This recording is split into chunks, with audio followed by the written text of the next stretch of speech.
台语字真趣味，乡亲啊，徛灯糕，台语安尼写，徛灯糕。华语的树灯高，台语讲徛灯糕，嘛使讲起灯卡。啥是徛灯糕咧？为着要祭拜好兄弟啊，庙是伫农历的7月开鬼门这天，会伫个庙埕采灯糕，上面顶来挂一拍古仔灯，招好兄弟啊来接受普渡，享用祭品。讲这个灯糕采愈悬，就照愈远，来做客好兄弟啊，卖愈多。采灯糕的采，台语安尼写采，华语的竖立，把物体垂直地面立起来，台语讲采。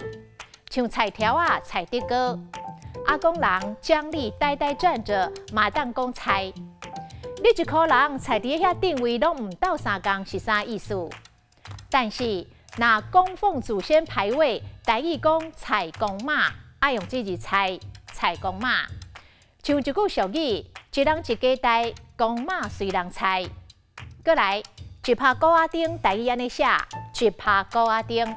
就是华语的一盏灯笼，这字拍，一拍电火，2拍普陀，拢是这字拍。啊，那灯笼，台语讲古仔灯，有的地头讲吊灯，所以灯笼裤这种裤，台语就讲做吊灯裤。